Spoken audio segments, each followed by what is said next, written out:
Oh yeah, this is the Macho Man Randy Savage, and you're listening to the Rock Paper Podcast. Check it out at rockpaperpodcast.com. Yeah, dig it! Hey everybody, Shane Presley here with Rock Paper Podcast to tell you about my friends at Music Record Shop. Find them at 4191A Manchester Avenue in the heart of the Grove, right over there between the demo and the ready room. This Friday they have an all-new music happy hour going on.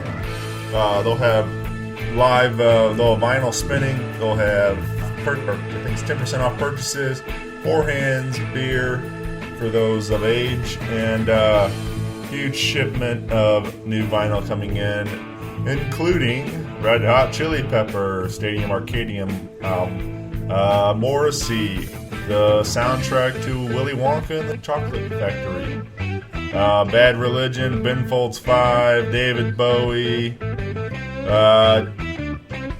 all kinds of Sonic Youth, Kid Rock, Anthrax, the 1975, and more. So if you want to come down and check those out, get yourself a copy of that.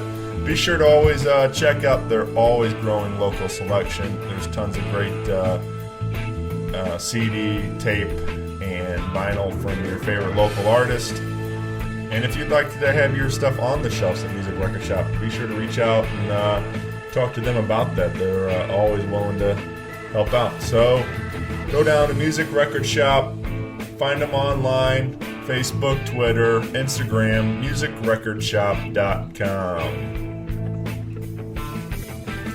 A podcast is kind of like it's like a radio show that's not on the radio. It's on the internet. Does that make sense? Uh-huh. Yeah. That's also like my mom. It makes it sound more confusing, doesn't it? It sounds like this. This is Ruth Acuff, and you're listening to Rock Paper Podcast. Rock Paper Podcast. Rock Paper Podcast. Rock Paper Podcast, y'all. Hey everybody, Shane Presley here, Rock Paper Podcast, coming to you from St. Louis, Missouri, with Ruth Acuff. Yeah. And guest appearance here and hanging out, Drew Lance. Woo. Thanks for hosting, man. This is having us over here, second one in your living room over here. Yeah, I think it's a good place for it. Definitely, man. Yeah, it's a cool spot. It's convenient for me. Yeah, well, yeah, right. Just come on over. Right. Yeah, we did the Good Deeds episode right here. Yeah. And that's I guess that's probably a good place to start, because that's how I guess we all kind of came to get to know each other. Because Absolutely. That's true. Ruth was in town with Jeff, and you played the it was Letter to Memphis and Good Deeds. That was my first time playing with Letter to Memphis as well. Yeah. So. And that was over at Very good night. Off Broadway, which is a great place. I love that room. Yeah, it was a good. Yeah, that sound is that was wonderful. awesome. Yeah. That was the first time I had played there. Yeah. It was great. So yeah, that was just an awesome night. I think might have been. So I knew Letter to Memphis pretty well, and I think that might have been the first night I got to see Good Deeds live, and then and of course got to meet Ruth that night. So that was I was blown away. I was the first I'd ever seen anybody play harp on stage, and I was super, just amazed. It was really a great show from beginning to end, but it was a real treat to watch you play that night. And so I think I might have mentioned something that night about we should get together and do one of these. Yeah, you did. And then a little bit later, a couple months, 2 months go by or whatever it is it's been, and you're back in town here, so here we are. Yeah, and that was the night also that Jeff and I met Drew, and we saw him playing with both the other bands. Yep. And I had been calling a passionate percussionist into my reality for like the past year. Yeah. And I was watching Drew play, and I was like, very interesting. He's playing with a drum kit type sound, but he's not playing a full drum kit.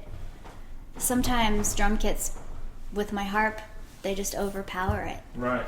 So I thought it was really cool, his setup. And then afterwards we were talking and we just... Well, I remember coming up to you and being like, obviously, like, that was great and telling you how impressed I was, but then also being like, hey, so, like, what if somehow we got together and played one time? And you were just like, yeah.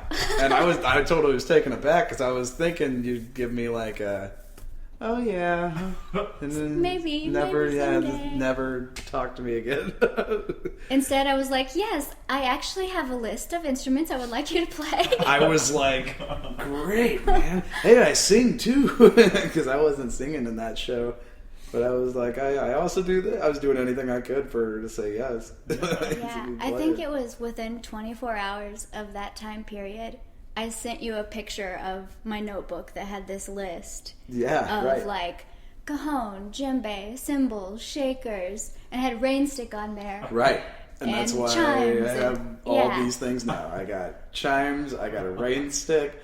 I had pretty much everything else on the list besides a conga, and I was thinking about buying one of those. Did I have a conga? Yeah. I I had was like like, everything I on may this. buy one, but Oh. they were expensive, and I don't really like to play conga. But I had the djembe, and You don't have a steel drum. That's on my list. I don't, but I plan to buy one because they're getting cheaper, and I want one. Those, because that's tonal, and then you had bells on there too, Yeah. and I have a bell kit, so I was like, most of these things I can tell her I already have, and then I can lie and say I have the other things, and then over time I'll pick them up before I end up playing with her, because she gave me a lot of time in advance to figure it out.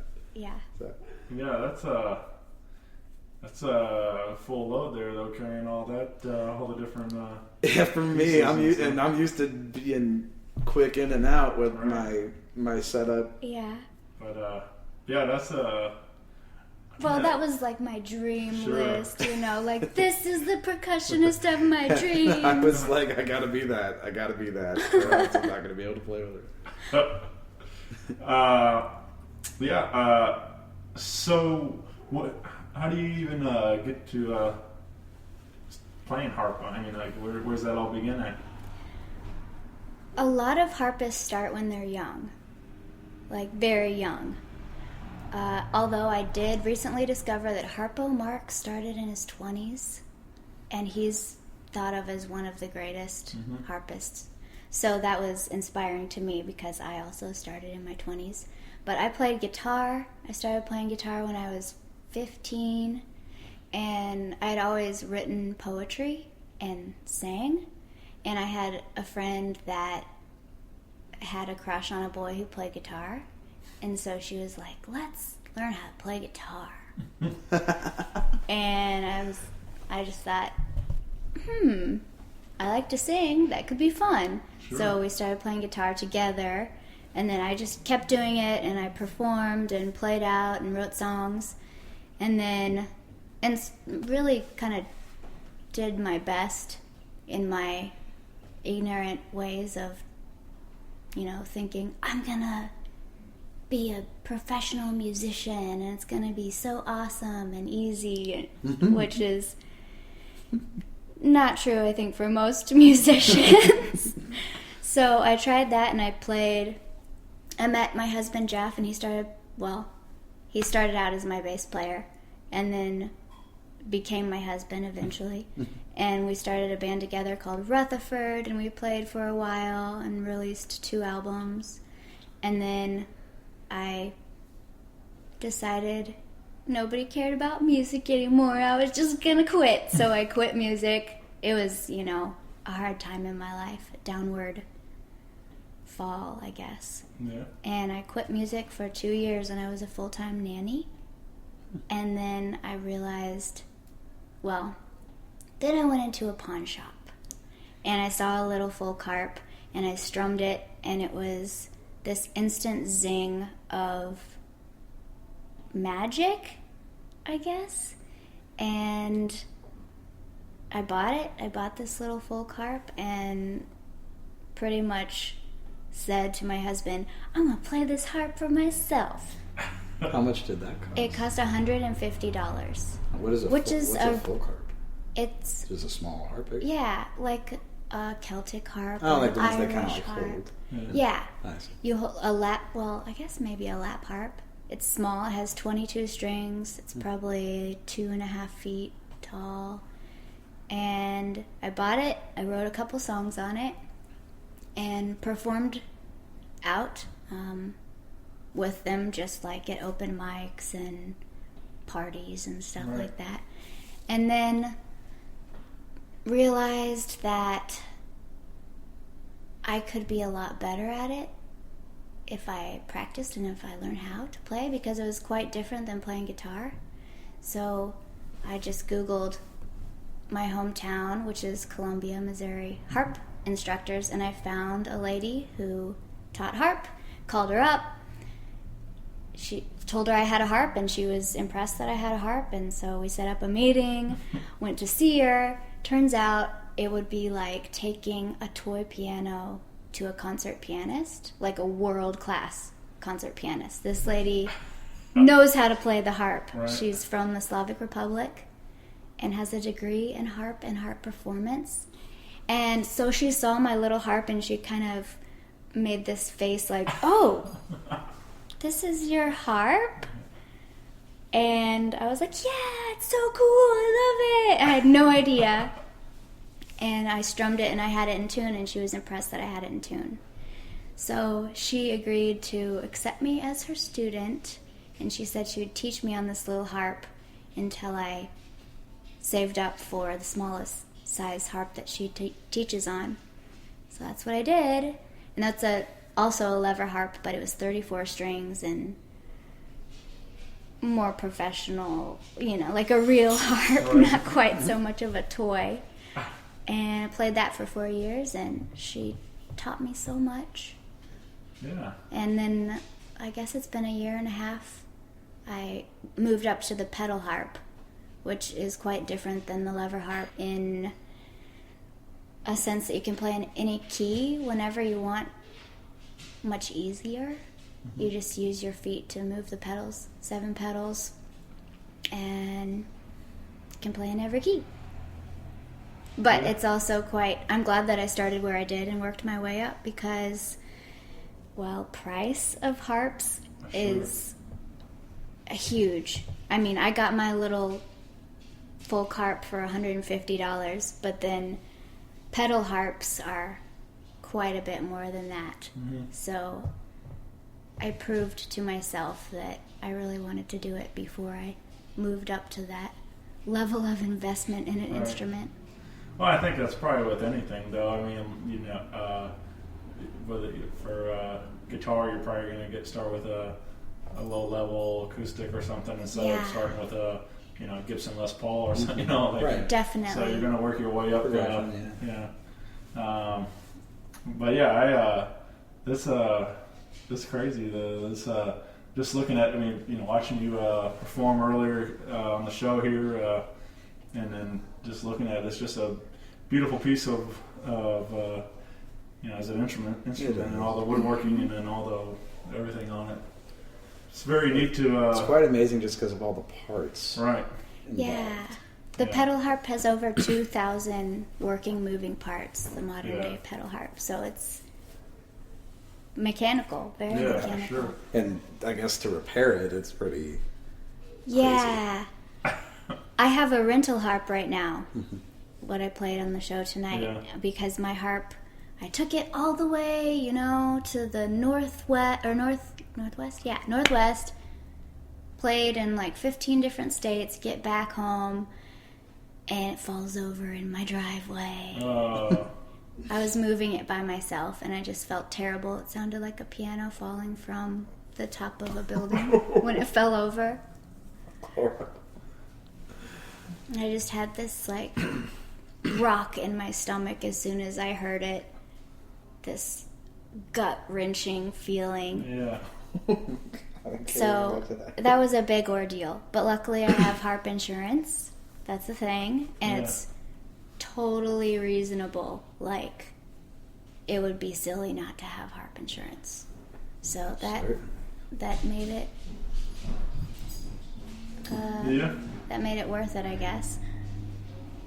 And so now I have a rental harp that I'm playing while my harp is being repaired in Chicago. So I guess it was salvageable? Yeah. It wasn't too damaged? Yeah. It just had a cracked knee block is what it's called. It's like the part that leans sort of against my shoulder up above my head. It was cracked, and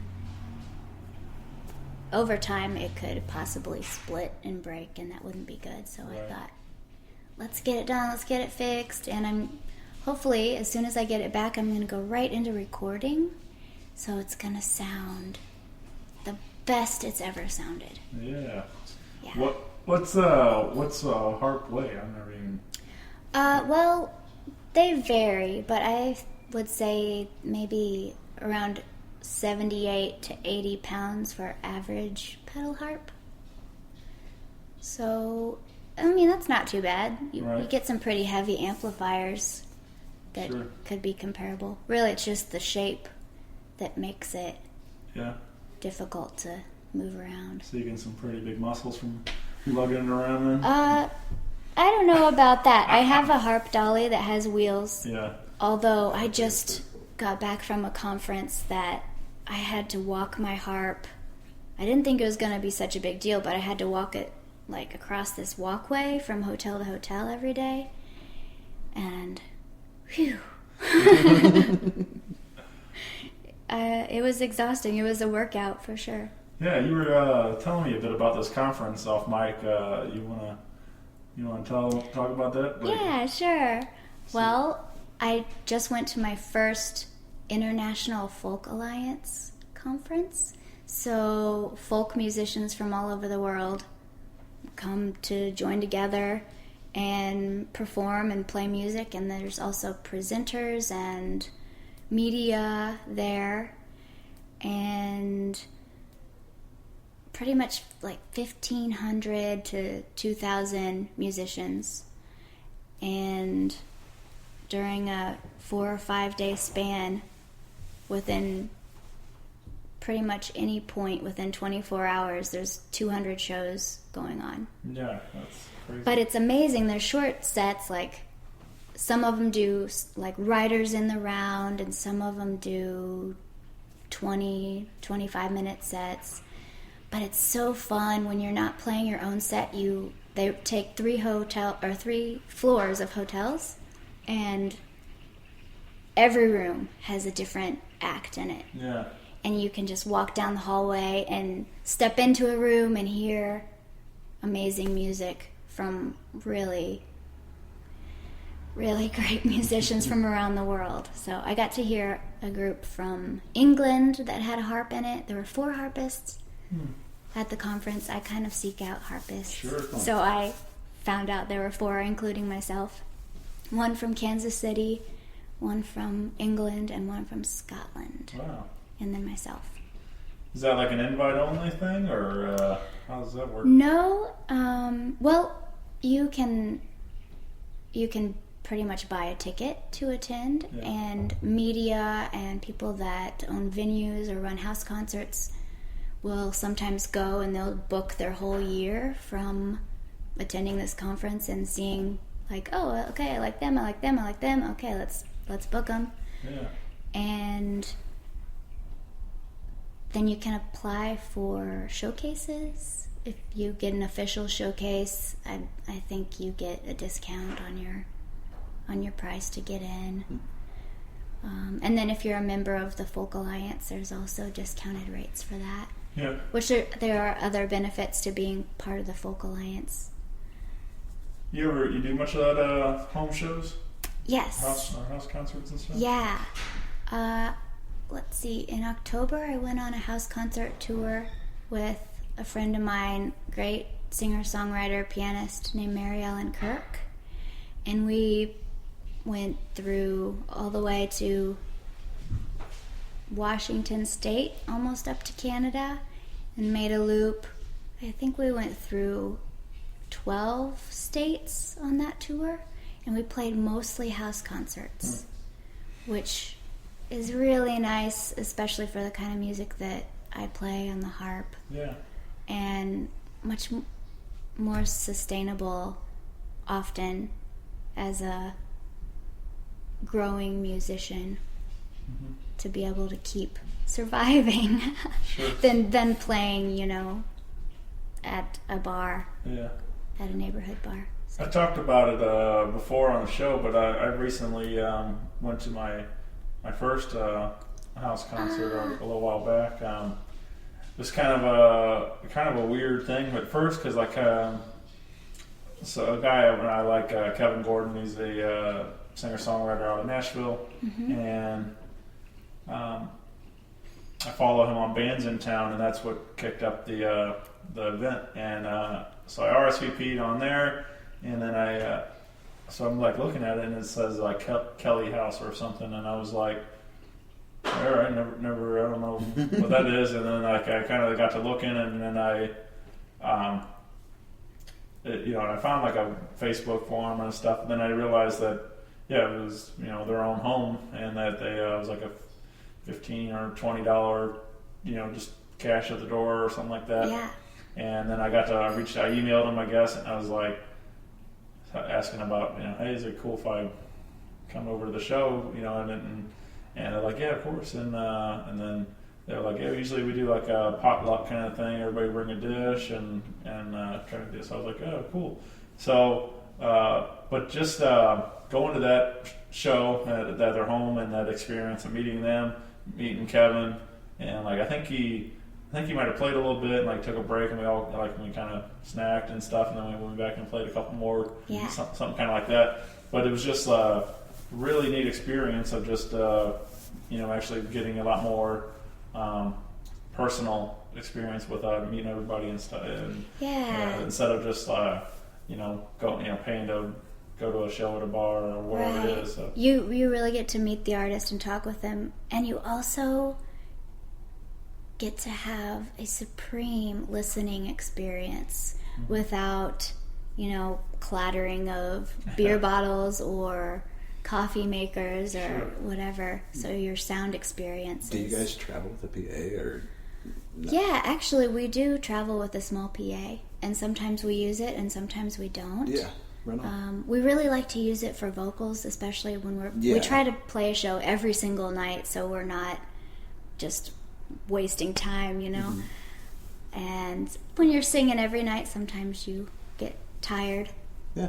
So it's good to not press your voice too much. It's nice to have a little backup sound system. Yeah. So let's plug some of your stuff. So all your music is on your website, and Ruth Acuff bandcamp.com. Yes, that's right. And I also just have ruthacuff.com. Yeah. RUTHACUFF.com. Or you can go to my Bandcamp site. I also, now this is the first time I'm announcing it, but I have my music on Amazon and Google Play and iTunes and Spotify and all that stuff. I know, because I Spotify'd you. You did? Yeah. Oh my God. I Spotify anybody. I haven't told anybody that just because I don't know. I sort of have necessary this. evil. Yeah, I guess I have avoided that market for a while, and I realized I shouldn't. Yeah. At this point, it's not really worth it too. Yeah. One of my buddies wrote on Facebook something about they were looking to go in and record a new song or something like that, and they were like, so if you guys could just go on our Spotify and listen to the old stuff and just loop it for like 800 times a piece, we might be able to afford to pay for the new song, the new recording and stuff. Yeah. Like, or fractions of cents of a dollar. Just right. It's the sad reality of it, though. Like, I mean, that how how much the artists are not getting paid off of those Spotify plays and things like that. Mm-hmm. I do think it's a great tool. I've just, even Pandora and a couple, those various things, like I've discovered a lot of great music through that. And it's, I personally, I buy albums. So if I hear something and I really like it, I'll go to the show and I buy the CDs from the artist or on their thing or whatever it is. But I would hope that I'm not alone in that. Hopefully more people are actually. So I think, if you're looking at it as Spotify, okay, there's only a couple pennies, but hopefully that in turn means more people are going out and buying a ticket to the show and buying the CDs and other things like that. So. Honestly, I think it goes over most people's heads to think that far. It's just convenient to have Spotify. You can do all these things. You can make a playlist and this, that, and the other. And people my age, they don't even think to buy the album because that's so outdated now. Right. But also, I think a lot of people my age are starting to revert back to things like vinyl and things like CDs. Mm-hmm. So there's hope. You gotta. I do now. I've just bought a record player and finally am buying vinyls, and I really, really like it now. To have to do that, and to be able to go to all the cool record shops around here because there's so many. And, there's something about it though. It's more, it's more of an experience. Absolutely. And so it's even to have a CD. Vinyl's a whole different beast, but just to have that tangible product, to hold a CD and read the liner notes and look at the art and everything. It's more, instead of just skipping a song on Spotify or whatever. It's that's the reason I like the vinyl more though, because you can skip a song on a CD. You can't really skip a song on vinyl. You got to listen to the whole side to find it. Or if you you can put it kind of near, drop the needle in the middle somewhere. Yeah, right. And then, but it sort of forces you to have this experience, right? How the artist would want you to. Yeah, and I feel like that's. There's also things like you can change. I have a Father John Misty album up there that you change the speed to it for it, and that's really cool. It gives it a whole different sound, and it's really cool. I think you have to put it on 44 and it's a 33, so it gets way higher. It's really cool. But I think too that's something, there's we do kind of live in that era now where people are putting out singles. You listen in pop music and stuff, especially that those people aren't really necessarily putting out a full record full of great stuff. People are, that's where the iTunes and the things like that are. That's what they were great for. But I feel like, especially in folk music and a lot of other, there's a lot of people out there still putting out albums. It's an album, beginning to end, even if it's an EP or whatever it is, but it's still. It's those songs were paired together for a reason, or there's a story or something there's some kind of that goes through the whole album or EP, and it's nice to listen to it as a complete package instead of just picking out a song in the middle or whatever it is. Yeah, it is, especially if you have already discovered you like this artist and you want to hear them, you want to know what they're all about. It's nice to hear it all like that. For sure. So good on Ruth's website and grab some of those. I have my shows listed on there too.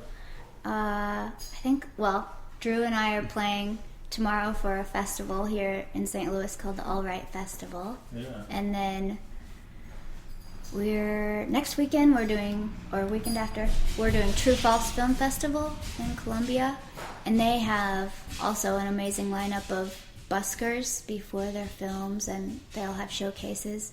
Their website is truefalse.org, and they'll have all the artists listed. They don't have the schedules up for the musicians. They do have the films schedules listed, but I will post when we're playing. We'll be playing anywhere between probably 4 and 7 performances, and it's the March 3rd through the 6th in Columbia, and I'll post all the info for those on my website. Yeah. And then after that, we're headed to Kansas City, St. Joseph area, and then Are we doing Kansas City for sure? not sure yet. Okay. Well, we might be. Yeah. That's a process. Did you, would you say Cosmic Reunion or something too? Yeah, then in the spring, we're doing Cosmic Reunion in Astral Valley, I guess French Village, Missouri. I think their website is cosmicreunion.com, but I'll have that on my website as well. And that's the weekend of the 27th, 28th. I think there's a few days before as well. It's the cheapest festival around too. As far as like a local camping festival, it's the cheapest one you can go to. Yeah. And it's a beautiful spot. Yeah. Lots of art. So we were talking about CDs, and I like to ask, because it's always fun to hear, but what do you recall your first CD you purchased? Oh my goodness. I remember the first CD that I purchased, really being excited about it, was Smashing Pumpkins. Yeah. Siamese Dream, Okay. that album. Yeah. Which, yeah. You big Pumpkins fan? Yeah, I still Yeah. like Smashing Pumpkins. Yeah, I like. I don't know. I don't know that I've ever listened to an album. I know like some of the hits and things, but Billy's definitely got a very interesting voice, and he's a really talented artist. But I don't know. I just I kind of missed that one. I'm not sure why or what it is, but just never really listened to a ton of Smashing Pumpkins stuff. And I knew like 1979. And Really? First CD that I was like, I'm going to buy this album. I had a huge phase of just overplaying them Yeah. because I loved them. yeah. Still, You ever get to see him live? No. I got to see them at the Fox. That was pretty amazing. Wow. They have like 8 keyboards. They have so much going on, but it was a beautiful show. I bet that was Yeah. fun. That was a couple years back, yeah. So we talked about a little bit of your music too there, and you played a few of them live for us this evening. So let's talk about some of these songs. So you performed We Do, Right Now, and Cocoon, so I'll throw those in there. But what, how about let's start with We Do.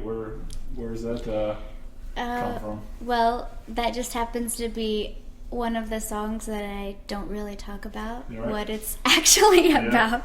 I think I have 2 songs like that, and that's Is that- one of them. Is it just a personal connection to it, or what? Yeah.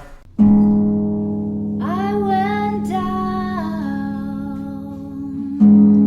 in my mind. I got low, weak in spine. Who I thought I would be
get that. Like I listen to a lot of his interviews with listen to a lot of Howard Stern show, and he's a lot of my favorite artists all over playing on the show, and they all come on there. And I was actually just listening to, it was a repeat from like 2014, I think it was, where Sia was on there.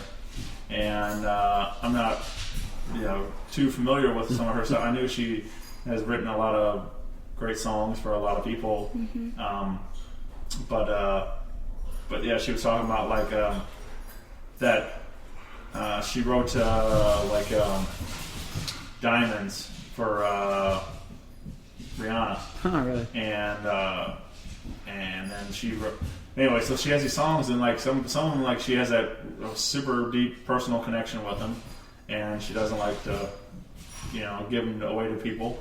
But other songs she'll write and she gives them to all these people and lets them sing them, and there was so anyway, it's just some of them some are a lot more personal, and you don't really care to share, but it's some whatever it is. But yeah, you so want it out there, Yeah. but let people interpret it as they will. Sure. Yeah, I like I said, we even doing this, like I ask these questions about the song. I like. By the way, these are my dogs. We're dog lovers. They can't be quiet. All right. You can't do it. But I do like just kind of knowing some of the story stuff, like where how some of the inspiration that kind of led up. I don't ever really want to be told, hey, here's a song, and this is what I was, this is what I meant for you to feel during or anything like that. But it's kind of nice to know those. As a fan, I like hearing those kind of stories, like where was that, that kind of things like that, where all these songs kind of come to life from. Well, the second one we played was Right Now, and that song does have a story behind it, I suppose. I have been playing harp for about 5 years, and I wanted to be very good at the harp as quickly as possible. And of course, I discovered I had to practice quite a bit to do that, and practice takes time and consistency. So a lot of my songs are me telling myself what I need to hear. So Right Now was what I need to hear to keep myself going, to get better at harp, which is pretty much like work for it and wait for it, and work for it and wait for it. And like a plant growing, you put a seed in the ground, and you want to see that flower bloom, or you want to taste that delicious jalapeno, but you have to wait, you have to let it grow, and you have to water it, and it doesn't just happen instantly. So that song's really about getting whatever it is that you want as a person. For me, I don't say in the song, I want to play the harp really bad, really good. Yeah. So I tried to make it open to... Yeah, everybody could relate to that, right? Doesn't everybody want to be amazing harpist? But I tried to make it a little more open-ended to whatever it is you want as a person and you're reaching for.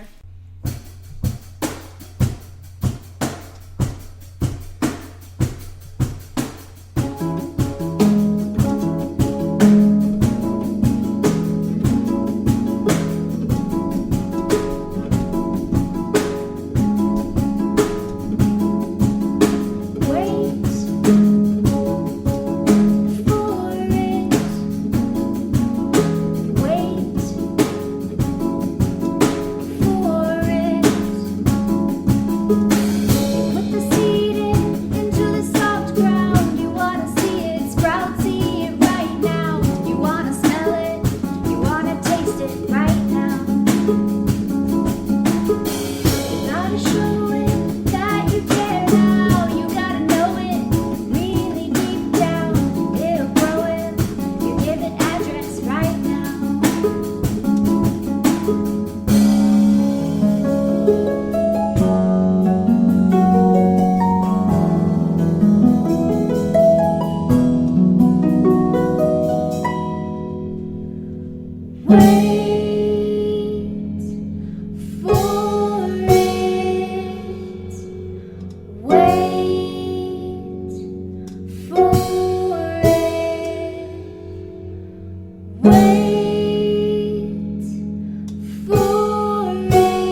Like a callus on a finger, over time it just makes you stronger than if you had it, if you took it right now.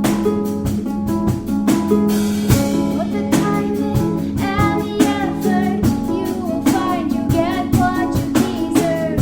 You will find all truly right now.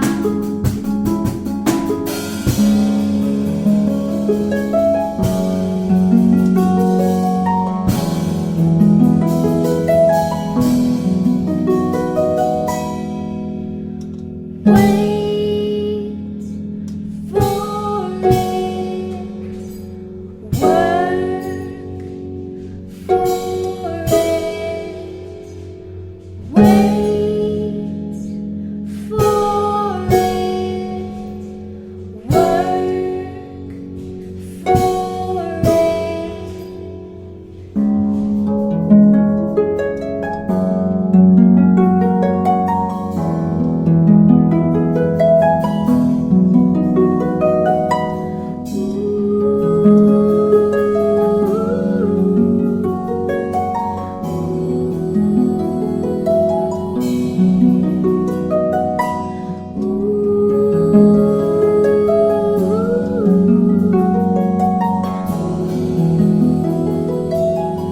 for it.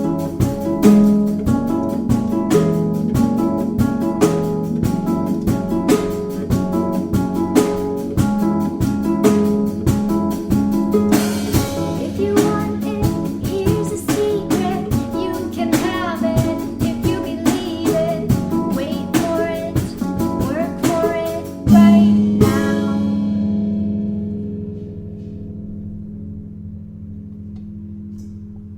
I think that's the beauty of songwriting is, you know, I've obviously, like I said, being a huge fan of singer-songwriters, you get to, it's funny how, like, you hear them, like, they'll play a song, but all the metaphors and things like that, like it, even though the lyrics, you read it and it says one thing, it's something completely different that what is the inspiration for it, though, like,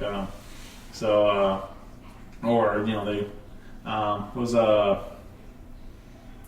I was listening to Hall & Oates on Stern Show a little bit ago, and they were talking about Maneater, and you know, like the song sounds like it's about they personalized it about about a woman and stuff, but it's really about New York City.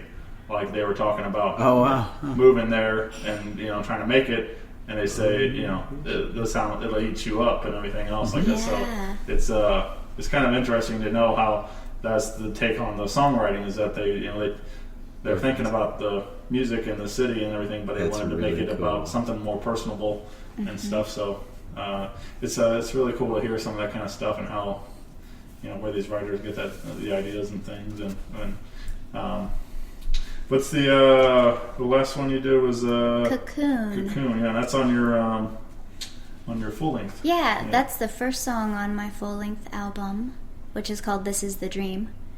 And that song, well, the hook of it is "It's Gonna Be Okay," which is once again me telling myself it's gonna be alright. And I like to play that song when I'm in stressful situations or when I'm in a hurry and have to set up fast and rushing around, and then it's like I'm sort of singing to myself when you're wondering what you're doing, you know, what is it mean? Is it worth it? Yeah. And sort of bring it back around to being like, take a deep breath, it's gonna be all right, Yeah, we're all in it together. for sure. 2, 3, 4.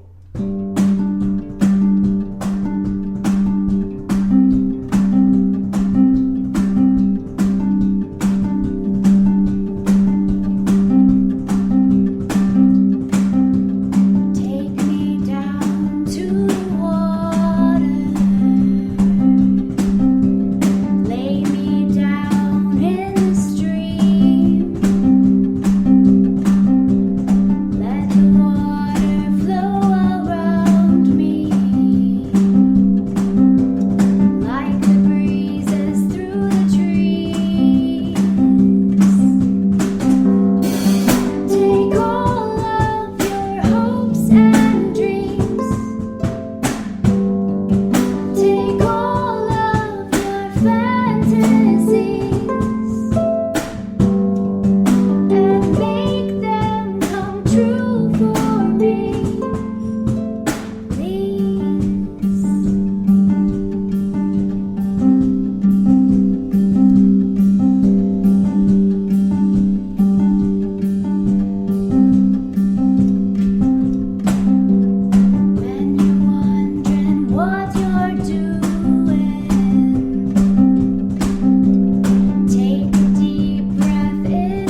I've been feeling a little bit of that,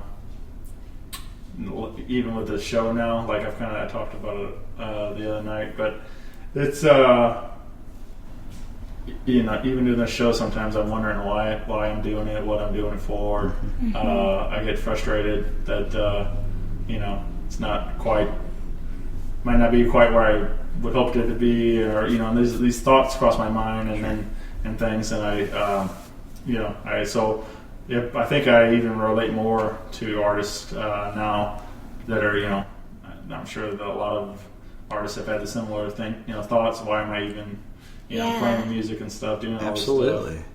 It's a constant thing. Sure. Whenever you're only playing music and not doing anything else, because just telling people that alone.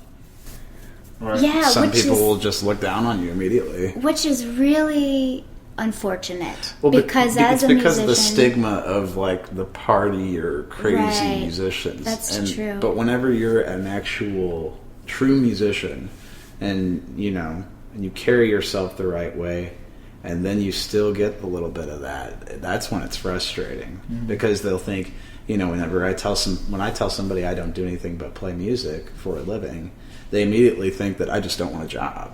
I don't want to work, but it's like, really, I'm working very hard at this. And in reality, you're not only doing music, you have a small business, like a brand. Not only do I practice harp like every single day for hours, playing scales and reading sheet music and writing my own stuff, I also am booking shows, and I'm an owner of a small business, and I've got to do graphic design and PR, and at the same time be looking awake for shows and like not smell bad. It's really like, I was talking with Mary Ellen just this morning on the way back from the Folk Alliance conference, how it's, what don't I do as a musician? Well, I'm not quite a doctor. Maybe I know a little bit about homeopathic medicine, and I'm not a dentist. But pretty much anything else, that's my job. I do it all.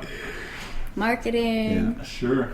Advertisement. You're the boss. I mean, and that's not, that's any working musician that, well, independent especially. Yeah, it's a whole nother level whenever you take your name and it's now like your position as opposed to like something like mine. I mean, you have to do a lot more to like market your brand than I do. Yeah. Because it's your baby and it is what you make it. That's true. Like, and at the same time, I mean, whether you're a band or an individual, especially if you're an individual, you always have that. No matter who comes and goes. Yeah. And that's security. I mean, that's security to keep doing what you're doing, which is very, very vital and helps to, keep in mind why you're doing this. For sure. Yeah, for me, like I said, I kind of get these ideas or these thoughts, and I got a call the other night to be on the Cornbread show on the local radio station. And he was on your show too, right? Yeah, well, Cool. I interviewed him before we went on the air, and I used that. So the first half of the show is my interview with him, and then the second half is our on-air stuff. So, yeah, it went really well. I was very pleased. But anyway, just that. So it's kind of like you struggle sometimes, and then a moment comes along, and it relights that fire, and you're like, and you chase that high again, and you're like, I want to get that again. It's like, and so like that's I don't know. So it's this crazy roller coaster ride, being an artist or it really entertainer and is. stuff. To the core level of, am I even good at this? Right. Yes. Does anybody like this? And that seems like such a thought that you wouldn't have, especially whenever you do play well and you do know that you're good, but then there's just a little inkling of well, is it really good, or do I just think it's good? Like, yeah, and with every song, it's not even, do I know how to play my instrument? Every song is different. Sure. You never know how people are going to respond to it. Yeah. I tell people, like, if people ask about the show and stuff, and that's exactly how I say it, like, they're all, every episode's different, And then for one, to hosting the show, I like to try to keep it fresh for myself, so I don't get burnout. But Sure. and if I get burnt out, then the audience burns out. But sometimes we play live, sometimes we do tracks, sometimes it's solo artists, sometimes it's a band, sometimes it's comedians. They're all very different episodes. So we don't like one, flip to the next one. It might be something totally different. Right. So, Absolutely. and let alone the variety and talent as well too. So all over the place. But so I don't know. Yeah, it's pretty. I don't know. I just feel like this is my first taste of doing something like that, creative like this.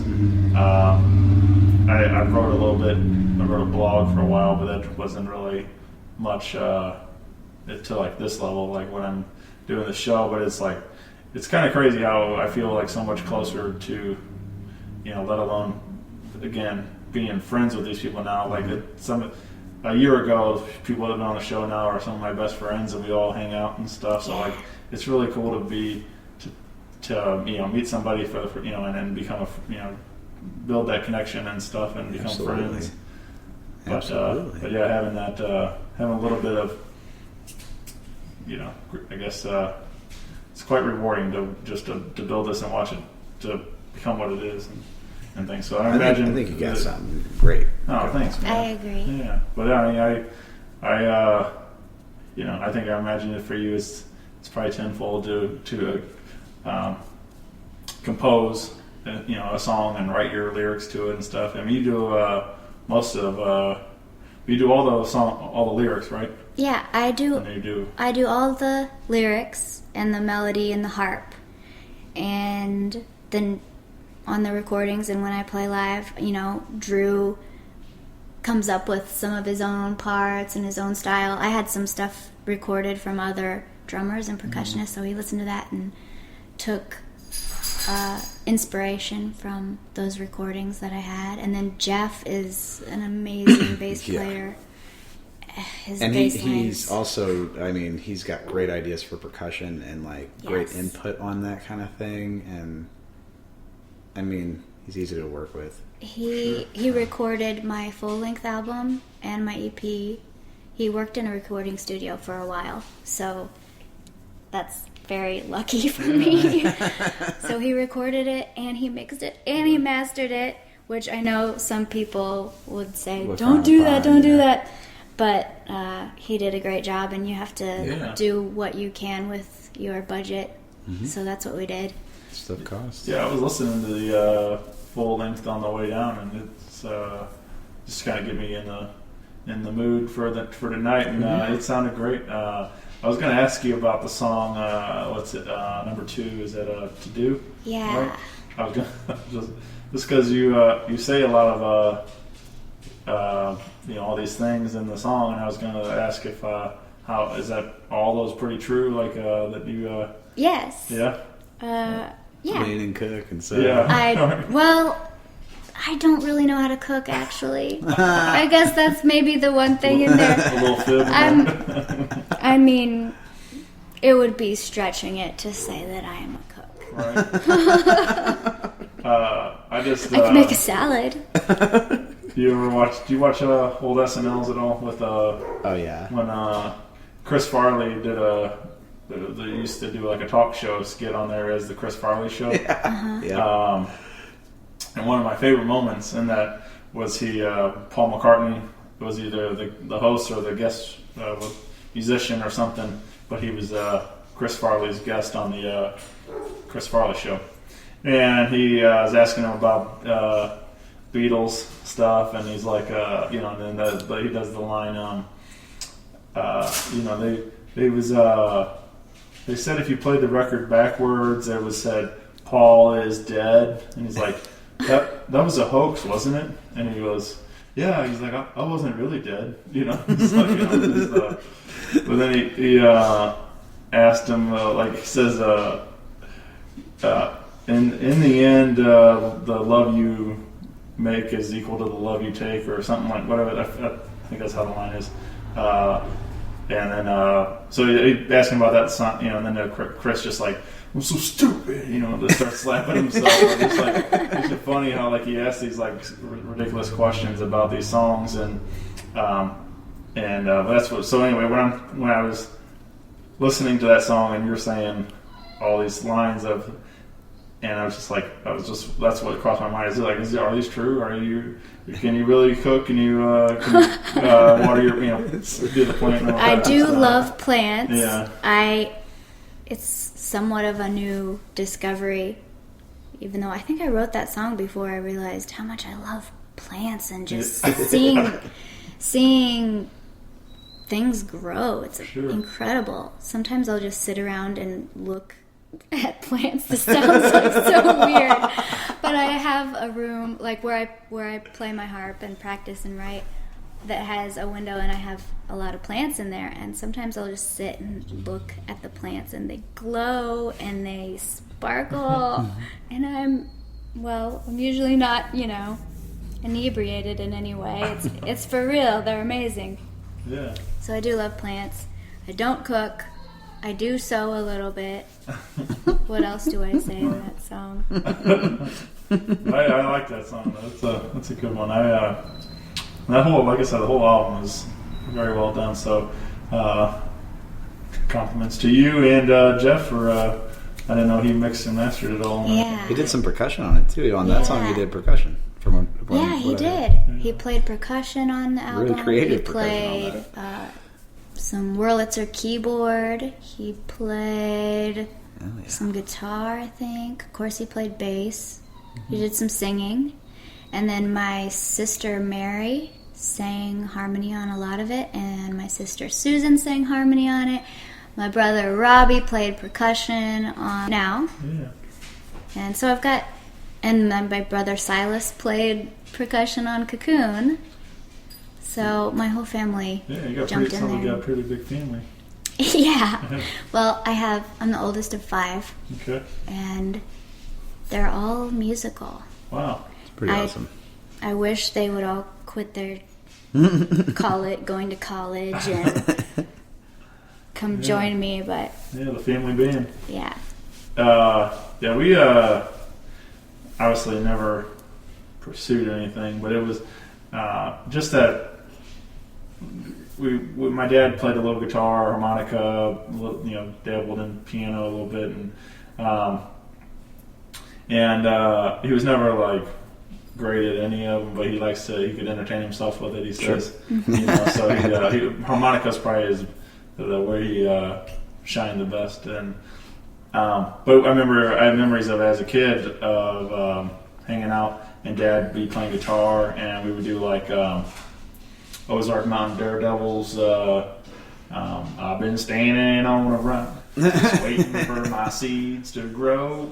And, but me and my dad would play, me and my brother would sing it and stuff, and that was as close as we ever got to the family band. But it was just it's something really magical about creating music with, I think, with family and stuff. Oh yeah, it makes family gatherings really fun. Like my whole family is the same way. My uncle's a really good keyboard player. He can really play like anything, but keys is what he usually plays on like Christmas and everything. And his my little cousin sings really well and plays guitar, and her brother plays bass, and my dad plays just about everything. So does my mom, and I just go over there with my percussion kit, and we usually for Christmas and stuff just play for Grandma and play concerts for Grandma, and it makes it so much cooler to share music with each other, because I mean, not a lot of families can do that. Right. Mm-hmm. But also playing music and singing with other people in particular, there have been studies that show it really creates a sense of community. Mm-hmm. It creates a bond, even if you don't know the people that you're singing with, which is part of why like national anthems happen. It creates this instant community, and you're there doing something actively, being part of something with a group of people. Absolutely. Which is pretty incredible. Yeah. Especially I mean- when you're like, because it's one thing to sing in unison as a big group, Right. a song like the national anthem. I think it's a whole nother sense of connection and community when you start to harmonize. Yeah. And it's effective. Yeah. That just like there's like a little ping in your ear and it just hits you, and Sure. all of a sudden you just feel like, I don't know, I feel like warm when it happens. Yeah. Like a warmth comes You over have me. your part, you're contributing your part, and everyone's contributing their part, and it's weaving together. And it's dynamic too. I mean, when you're harmonizing, you can't always, not all the time is, even when in a mix, you know, like the lead vocal is the lead vocal, Right. and it's going to be a little higher, so you got to adjust, you know, how loud you're going to sing and if that's appropriate for what is going on. Like, and that's fun, you know, like when it all lines up, it's just like, oh, that's wonderful. Yeah. Well, I guess we'll look to close this thing out. I appreciate you making this. Absolutely. Thank glad you hit me you. up when Thanks you were in for town having here and us. making this happen. This has been a lot of fun getting to know you a little better. And, Yeah. and thanks for playing live. That sounded excellent. And so I'll put those songs in there, and then of course, if you like what you hear, go on Ruth's website, and I'll have all the links. I'll tag all the stuff on my website as well, so make it all easy to find. But yeah, go out, grab some music.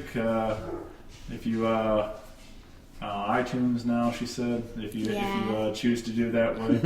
If you can download it from Bandcamp, if Yeah. you're going for the files, because I get a higher percentage of that. Right, sure. So more goes directly to the artist. I do have an EP that you can download, pay what you want.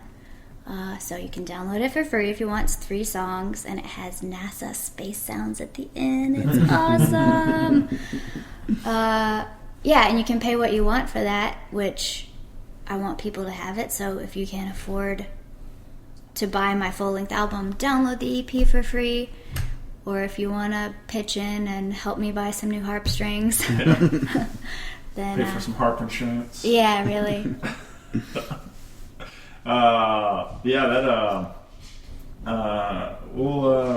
I'll link it all up, and then come out, go to our website, find a show in your neighborhood. So you are from Columbia area, you mentioned, and so imagine you play a lot in there, or you walk Yeah. the road quite a bit more. Or? Well, I try not to play too much in Columbia, just because it's not a gigantic town. But I try to play there, every few months, and get out definitely around Missouri. I'm a member of the Missouri Arts Council list of touring performers. So if you would like to book me, and you need funds, you can go through the Missouri Arts Council to hire me through them. Wow. They're great. It's interesting. Yeah, check out Missouri Arts Council. Yeah, and you could always book her for your house concerts Yeah, if you want me to come play at your house, I'll bring my semi-grand concert pedal harp, and I'll sing, and I'll bring Drew if that's cool with Yeah. Oh, that works. I'd love to bring Drew with me, and Jeff, and Yeah. yeah. Very cool. All right. Well, thanks so much, and I will hopefully I'll see you again very soon at Cosmic Reunion, maybe. That sounds like a Awesome. good time to me. Oh yeah. Thanks All for right. having us on Rock Paper Podcast. Yeah. Thank you. Rock Paper Podcast. Rock Paper Podcast. Rock Paper Podcast, y'all.